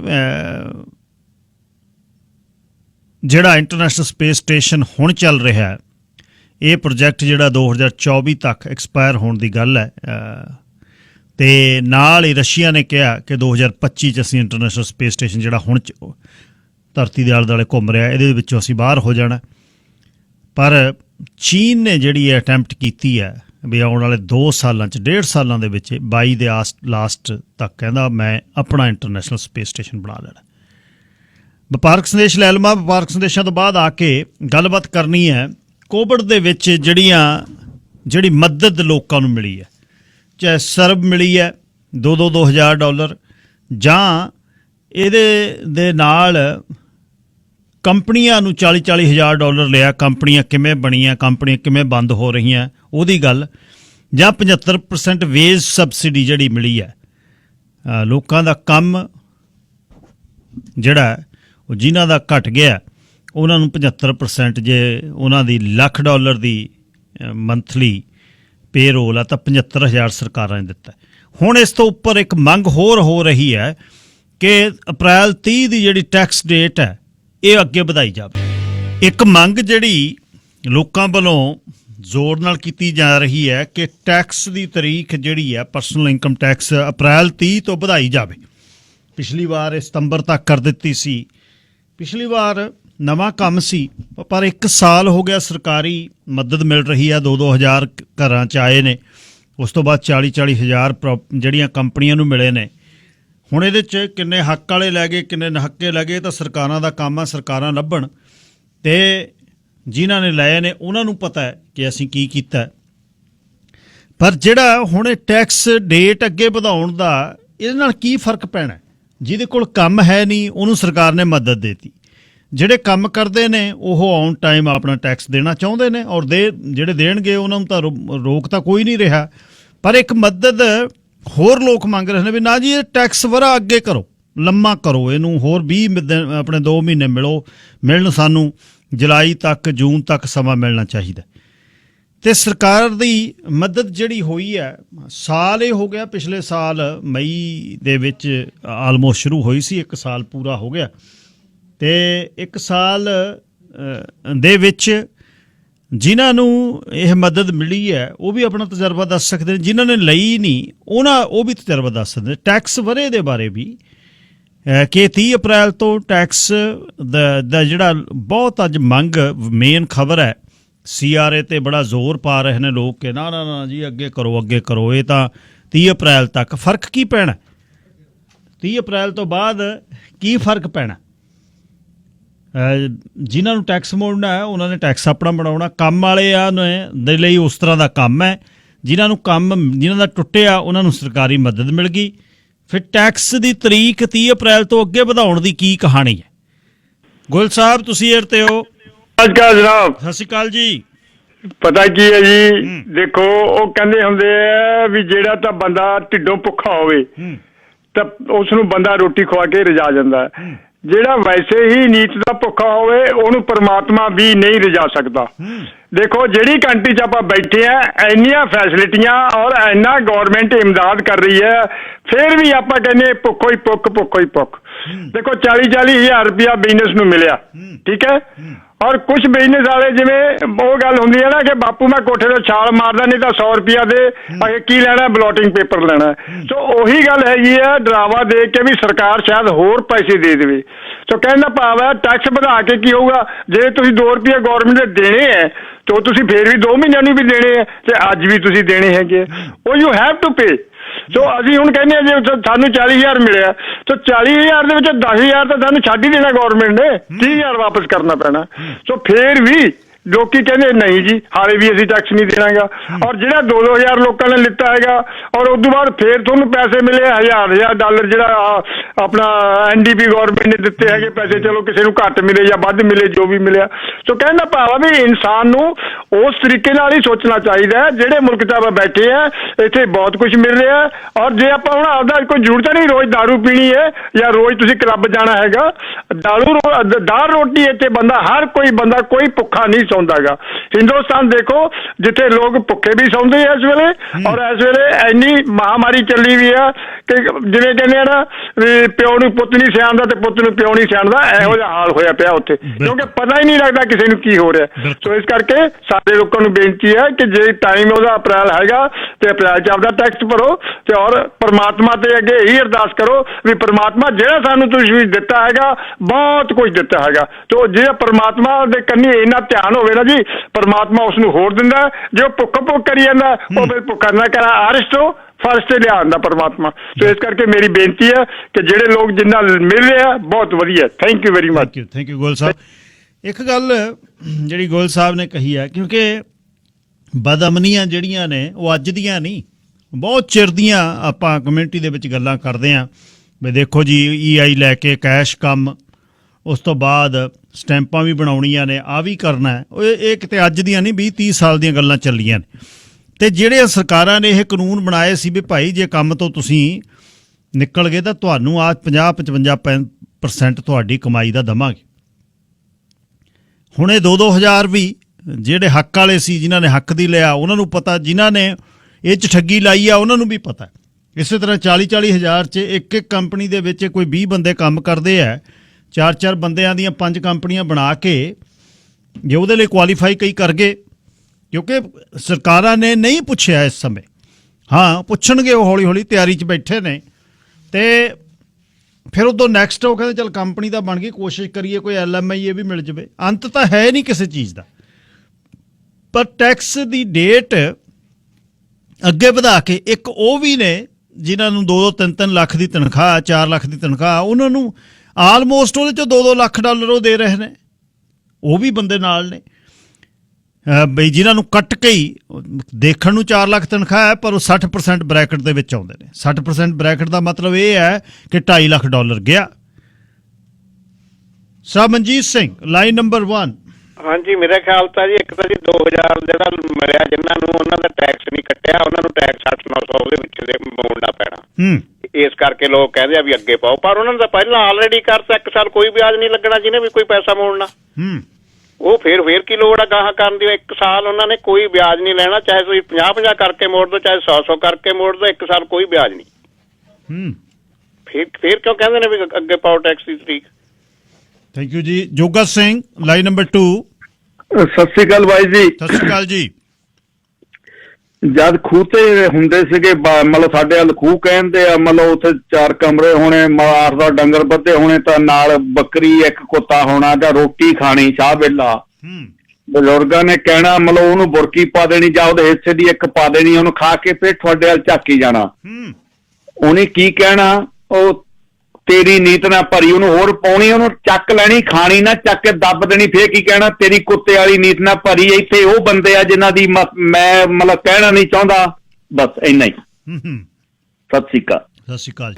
2-2000 ਜਿਹੜਾ ਆਇਆ ਉਹ ਤਾਂ ਮੋੜਨਾ ਨਹੀਂ। ਜਿਹੜਾ ਕੰਮਾਂ ਵਾਲਿਆਂ ਨੂੰ 40,000 ਆਇਆ ਉਹਦੇ ਚੋਂ 10,000 ਦੀ ਰਿਆਇਤ ਹੈ ਤੇ 30,000 ਆਉਣ ਵਾਲੇ 2 ਸਾਲਾਂ 'ਚ। ਪਰ ਮਿੱਤਰੋ, ਜਿਹਨੂੰ ਜ਼ਰੂਰਤ ਨਹੀਂ ਸੀ ਉਹਨੇ ਵੀ ਲੈ ਲਿਆ। ਜਿੱਦਣ ਮੋੜਨਾ ਉਹ ਤਾਂ ਫਿਰ ਕੋਲੋਂ ਹੀ ਮੋੜਨਾ ਪੈਣਾ। ਇਹ 30,000 ਦੀ ਕੋਈ ਕਾਰ ਗੱਡੀ ਆ ਜੂ ਤੇ ਜਿੱਦਣ 30,000 ਮੋੜਨਾ ਤੇ ਫਿਰ ਢੱਡੇ ਬਾਣੇ। ਇਹ ਵੀ ਖਾਸ ਖਿਆਲ ਰੱਖਣ ਦੀ ਲੋੜ ਹੈ। ਇਸੇ ਤਰ੍ਹਾਂ ਹੀ 70% 75% ਬੇਸ ਸਬਸਿਡੀ ਜਿਹੜੀ ਮਿਲੀ ਹੈ, ਜੇ ਉੱਥੇ ਪੰਜਾਬੀ ਸਟਾਈਲ ਕਰ ਲਿਆ ਵੀ ਕੰਮ ਦੀ ਬਿਲਿੰਗ ਘਟਾ ਦਿੱਤੀ ਤੇ ਦਿਖਾਤਾ ਵੀ ਆਹ ਦੇਖੋ ਜੀ 100 ਚੋਂ 25% ਹੀ ਰਹਿ ਗਿਆ, ਕਿ ਚੱਕ 100 ਜੇ 80,000 ਦੀ ਜਾਂ $1,00,000 ਦੇ 7 ਬੰਦੇ ਨੇ, 8 ਬੰਦੇ, 10 ਬੰਦੇ ਨੇ, ਤਾਂ ਉਹ 'ਚ 1-2 ਜੀ ਘਰ ਦੇ ਵੀ ਹੁੰਦੇ ਨੇ ਕੰਮ ਤੇ ਉਹਦੇ 'ਚ ਫਿਰ ਕਹਿੰਦੇ ਲੈ ਦੇ ਦਿਓ ਫਿਰ 75,000 ਹੋਰ। ਹੁਣ ਇਹ ਸੁਨੇਹਾ ਆ ਗਿਆ ਜੀ। ਆਪਣੇ ਹੀ ਤਾਂ ਨਹੀਂ ਇਕੱਲੇ ਖੜਦੇ, ਮੈਨੂੰ ਤਾਂ ਆਪਣੇ ਹੀ ਸੁਣਦੇ ਨੇ, ਹੋਰ ਫਰਾਂਸੀਸੀ ਤਾਂ ਸੁਣਦੇ ਨਹੀਂ। ਮੈਂ ਤਾਂ ਆਪਣੀ ਉਹ ਗੱਲ ਕਰਨੀ ਹੈ। ਮਨਵੀਰ ਗਰੇਵਾਲ ਜੀ ਲਾਈਨ ਨੰਬਰ 1। ਸਤਿ ਸ਼੍ਰੀ ਅਕਾਲ ਬਾਈ ਜੀ। ਸਤਿ ਸ਼੍ਰੀ ਅਕਾਲ ਜੀ।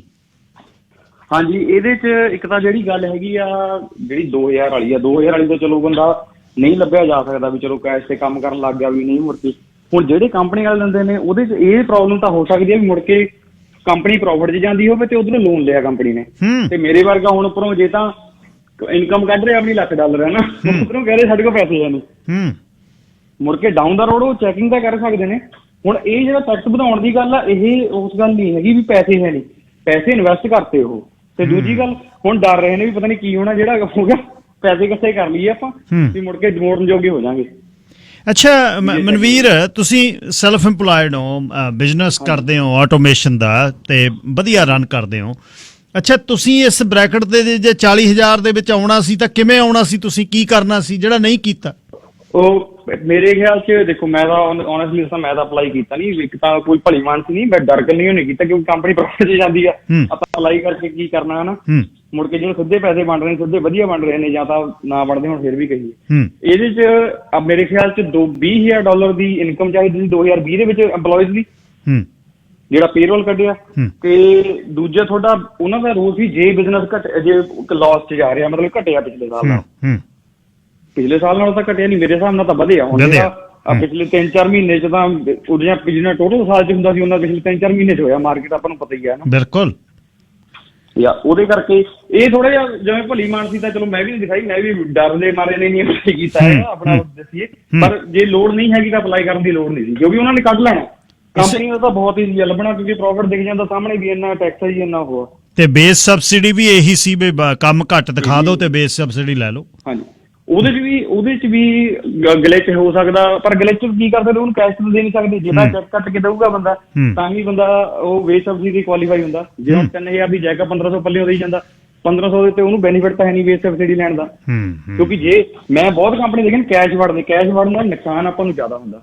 ਕੋਈ ਵੀ ਸਮਾਨ ਲੈਣਾ ਉਹਦੇ ਤਾਂ ਆਪਾਂ ਟੈਕਸ ਦੇ ਰਹੇ ਹਾਂ ਆਲਰੇਡੀ। ਬਿਲਕੁਲ। ਤੇ ਦੂਜੀ ਗੱਲ, ਜਿਹੜਾ ਆਪਾਂ ਕਿਸੇ ਬੰਦੇ ਤੋਂ ਲੈ ਰਹੇ ਹਾਂ, ਉਹ ਸਿੱਧਾ 5% ਕੱਟ ਕੇ ਆਪਾਂ ਨੂੰ ਕਮਾਇਆ ਪੈਸੇ ਦੇ ਰਹੇ ਹਾਂ। ਉਹ ਨਹੀਂ, ਉਹ ਤਾਂ ਉਹ ਜੇ 15,000 ਦੀ ਤੁਹਾਡੀ ਚੈੱਕ ਵਾਲੀ ਚੀਜ਼ ਆ, ਉਹ ਕਹਿੰਦਾ 12,000 ਲੈਣਾ ਕੈਸ਼, ਉਹ ਆਪਾਂ 3,000 ਲੂਜ਼ ਕਰ ਰਹੇ ਹਾਂ, ਉਧਰੋਂ ਸਰਕਾਰ ਨੂੰ ਨਹੀਂ ਦੇ ਰਹੇ ਅਸੀਂ। ਚੋਰੀ ਕਿੰਨੀ ਹੈ?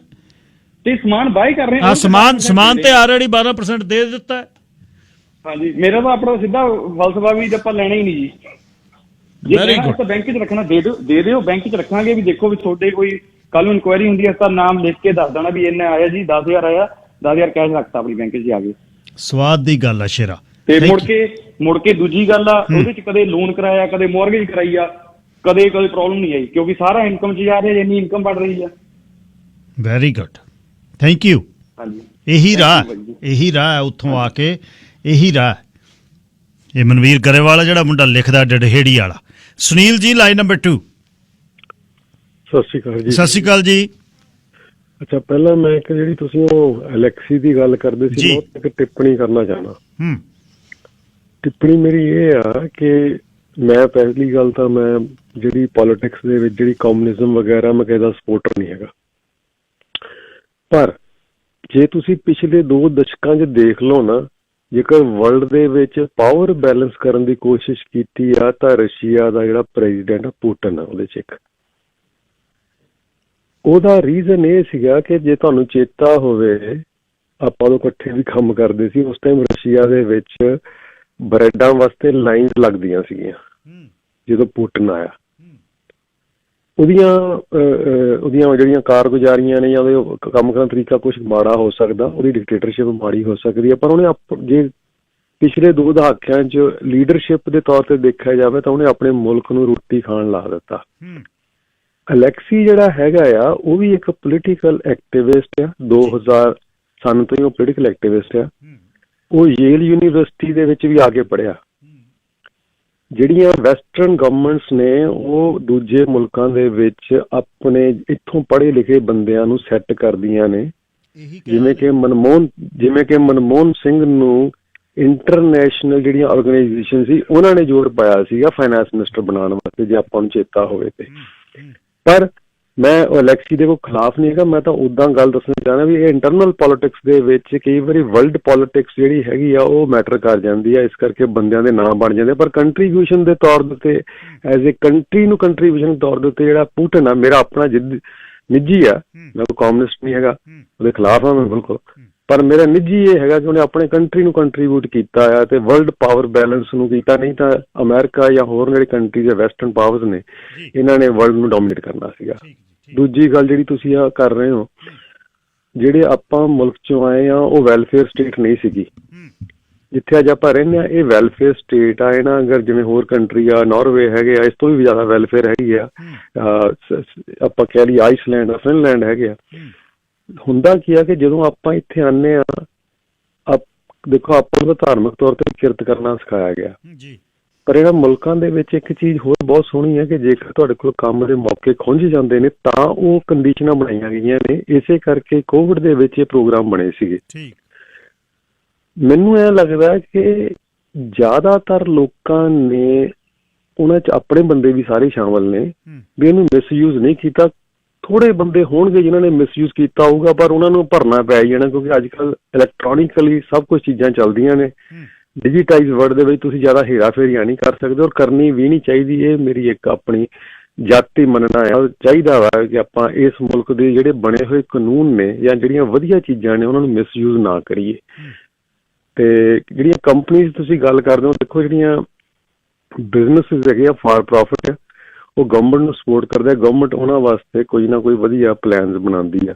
ਸੋ ਬਿਜ਼ਨਸਿਸ ਨੇ ਵੀ ਜਿਹੜੇ ਚੰਗੇ ਬਿਜ਼ਨਸ ਹੈਗੇ ਆ, ਉਹਨਾਂ ਨੇ ਮੈਨੂੰ ਲੱਗਦਾ ਕਿ ਉਹ ਜਿਹੜੀਆਂ ਲਿੱਤੀਆਂ ਨੇ ਵਧੀਆ ਤਰੀਕੇ ਨਾਲ ਯੂਜ਼ ਕੀਤੀਆਂ ਹੋਣਗੀਆਂ। ਜਿਹੜੀਆਂ ਨਹੀਂ ਕਰ ਸਕਦੇ ਉਹ ਹਮੇਸ਼ਾ, ਜਿਵੇਂ ਤੁਸੀਂ ਆਪਣੀ ਗੱਲ ਕਹੀ ਆ ਕਿ 20 ਸਾਲ ਪਹਿਲਾਂ ਵੀ ਇੱਦਾਂ ਹੀ ਚੱਲਦਾ ਸੀਗਾ, ਹੁਣ ਵੀ ਚੱਲਦਾ, ਪਰ ਚੰਗਾ ਇਹ ਆ ਕਿ ਜਿਸ ਮੁਲਕ ਦੇ ਵਿੱਚ ਵਧੀਆ ਤਰੀਕੇ ਨਾਲ ਰਹਿਣਾ, ਕਿਉਂਕਿ ਅਲਟੀਮੇਟਲੀ ਆਪਣੇ ਪੈਸੇ ਨੇ ਚੇਤਾ ਰੱਖਣਾ ਚਾਹੀਦਾ। ਬਿਲਕੁਲ ਠੀਕ, ਇਹ ਪੈਸੇ ਆਪਣੇ ਹੀ ਨੇ, ਆਪਾਂ ਹੀ ਮੋੜਨੇ ਆ। ਇਹ ਧਿਆਨ ਰੱਖ ਲਓ, ਤੁਹਾਡੀ ਜੇਬਾਂ ਸਾਰਿਆਂ ਤੋਂ ਜਾਣੀਆਂ। ਬਿਲਕੁਲ ਠੀਕ ਹੈ। ਥੈਂਕ ਯੂ ਸੁਨੀਲ ਜੀ, ਥੈਂਕ ਯੂ।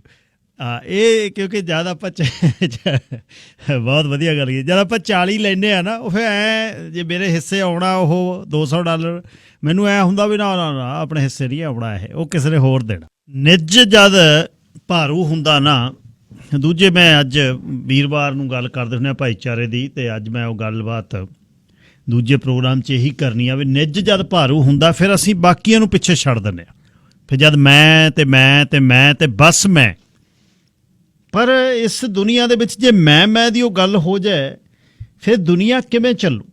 ਇਹਦੇ ਵਿੱਚ ਵੀ ਆਲੇ ਦੁਆਲੇ ਨੂੰ ਵੇਖ ਕੇ ਹੋ ਸਕਦਾ ਫਲਾਣੇ 2000 ਲੈਂਦੇ ਨੇ, ਆਪਾਂ ਵੀ ਲੈ ਲਈਏ, ਜਸਟੀਫਿਕੇਸ਼ਨ ਕਰ ਦੇਣ। ਡਰੱਗ ਵੇਚਣ ਵਾਲੇ ਨੂੰ ਕਹੇ ਤੂੰ ਡਰੱਗ ਵੇਚਦਾ, ਕਹਿੰਦਾ ਜੇ ਮੈਂ ਨਹੀਂ ਵੇਚੂ ਕੋਈ ਹੋਰ ਵੇਚਦਾ।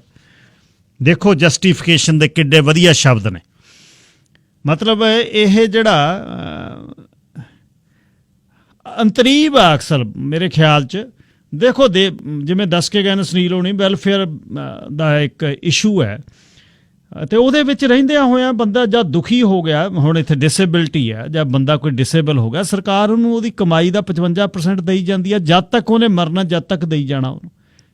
ਕਿੰਨੀ ਮਦਦ ਹੈ, ਅਤੇ ਲੋਕ ਖੁਸ਼ ਨੇ। ਉਹ ਕਹਿੰਦੇ ਯਾਰ ਇੱਦੋਂ ਵੱਧ ਕੀ ਦੇ ਦਈਏ, ਬਹੁਤ ਕੁਛ ਦਿੱਤਾ। ਪਰ ਉਹ ਜਿਹੜਾ ਲੋਕਾਂ ਦਾ ਹੀ ਫੰਡਡ ਹੈ, ਸਾਡਾ ਹੀ ਹੈ। ਇੱਕ ਉਹ ਨੇ ਜਿਨ੍ਹਾਂ ਦੀ 5 ਲੱਖ ਸੈਲਰੀ ਹੈ, ਉਹ 'ਚੋਂ 2.5 ਲੱਖ ਉਹ ਸਰਕਾਰ ਨੂੰ ਸਾਲ ਦਾ ਦੇ ਰਹੇ ਨੇ, ਉਹ ਵੀ ਇੱਥੇ ਹੀ ਨੇ, ਉਹ ਬੈਲੈਂਸ ਕਰਦੇ ਨੇ। ਪੁੱਤਨ ਵਾਲੀ ਗੱਲ ਸੁਨੀਲ ਉਹਨਾਂ ਨੇ ਕਹੀ ਹੈ, ਬਿਲਕੁਲ ਗਰੀਬੀ ਚੱਕਤੀ, ਪਰ $1.25 ਅਰਬ ਦਾ ਇੱਕ ਜਿਹੜਾ ਮਹਿਲ ਛੱਤਿਆ, ਉਹ ਜਸਟੀਫਿਕੇਸ਼ਨ ਨਹੀਂ ਕਰਦਾ ਕਮਿਊਨਿਜ਼ਮ ਦੀ। ਮੈਨੂੰ ਨਿੱਜੀ ਤੌਰ 'ਤੇ ਹਾਂ ਨਵੈਨੀ ਉਹਨਾਂ 'ਤੇ ਦੋਸ਼ ਲੱਗਦੇ ਨੇ ਕਿ CIA ਨੇ ਟ੍ਰੇਨਡ ਕਰਕੇ ਇੱਥੋਂ ਭੇਜਿਆ, ਇਹ ਵੀ ਗੱਲ ਹੈ, ਕਿਉਂਕਿ ਇੱਕ ਦੂਜੇ ਦੇ ਦੇਸ਼ਾਂ ਦੇ ਵਿੱਚ ਕਰਨਾ ਤਾਂ ਹੈ ਹੀ ਹੈ ਇਹਨਾਂ ਨੇ ਜਿਹੜਾ ਕੁਛ ਕਰਨਾ। ਸਰਪੰਚ ਉਹਨਾਂ ਵੇਲੇ ਕਿੱਡਾ ਖਲਾਰਾ ਪਿਆ, ਯੂਕਰੇਨ ਦੇ ਰਾਹੀਂ ਜਿਹੜੇ ਪ੍ਰੋ ਰਸ਼ੀਅਨ ਉੱਥੇ ਅਮੀਰ ਬੰਦੇ ਸੀ, ਉਹ ਕਿਵੇਂ ਆ ਬੜੇ ਅਤੇ ਕਿਵੇਂ ਇਲੈਕਸ਼ਨ ਦੇ ਵਿੱਚ ਸੰਨ ਲਾ ਲਈ। ਠੀਕ ਹੈ, ਖਖੜੀਆਂ ਕਰੇਲੇ ਦੇਸ਼ ਹੋ ਗਿਆ ਸੀ, ਪੈਰਾਂ 'ਤੇ ਤਾਂ ਉਹਨੇ ਲੈ ਆਂਦਾ ਬੰਦੇ ਨੇ, ਪਰ ਕੀ ਨਾਲ ਮਨੁੱਖਤਾ, ਲੋਕਤੰਤਰ ਕਿਸੇ ਪਾਸੇ ਖੜਾ? ਲੋਕਤੰਤਰ ਤਾਂ ਦੁਨੀਆ ਦੇ ਵਿੱਚ ਹੀ ਨਾਂ ਦਾ ਹੀ ਰਹਿ ਗਿਆ ਹੁਣ ਤਾਂ, ਖੜੇ ਦਾ ਖਾਲਸਾ।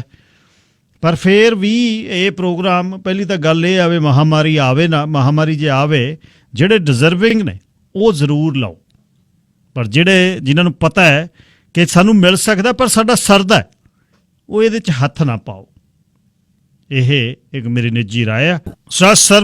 ਸਰਮੀਤ ਸਿੰਘ ਸ਼੍ਰੀ ਮੁਕਤਸਰ ਸਾਹਿਬ ਤੋਂ ਸਾਡੇ ਨਿਊਜ਼ ਡਿਪਾਰਟਮੈਂਟ ਦਾ ਮੁੰਡਾ, ਨੌਜਵਾਨ ਜਿਹੜਾ ਹੈ, ਉਹ ਇੱਕ ਸੈਗਮੈਂਟ ਕਰਨੀ ਚਾਹੁੰਦਾ ਹੈ ਵੀ ਪੰਜਾਬ ਦੇ ਵਿੱਚ ਕੋਈ ਸੰਘਰਸ਼ ਦੇ ਵਿੱਚ ਕਿਸਾਨ ਮੋਰਚੇ 'ਚ ਗਿਆ ਹੋਵੇ ਇਸ ਸਮੇਂ, ਜਾਂ ਜਾ ਕੇ ਆਇਆ ਹੋਵੇ, ਉਹਦਾ ਤਜਰਬਾ।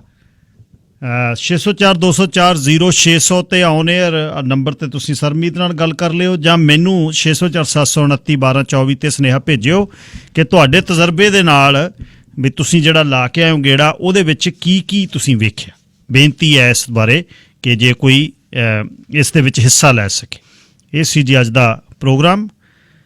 ਕੱਲ੍ਹ ਨੂੰ ਮੁੜਦੇ ਹਾਂ ਫੇਰ 9 ਵਜੇ। ਥੋੜ੍ਹਾ ਜਿਹੀ ਮਾਫੀ ਕਿ CRTC ਦੇ ਕਾਨੂੰਨ ਦੇ ਮੁਤਾਬਕ ਖਬਰਾਂ ਸਾਨੂੰ ਚਲਾਉਣੀਆਂ ਪੈਂਦੀਆਂ ਨੇ, ਐਡਵਰਟਾਈਜ਼ਮੈਂਟ ਵੀ ਥੋੜ੍ਹੀ ਜਿਹੀ ਵੱਧ ਹੈ। ਕਰਦੇ ਹਾਂ, ਤੁਹਾਡੇ ਜਿਹੜੇ ਮਸ਼ਵਰੇ ਨੇ ਅੱਜ ਆਏ ਨੇ 2-3, ਉਹਦੇ 'ਤੇ ਗੌਰ ਕਰਾਂਗੇ। ਰੱਬ ਰੱਖਾ।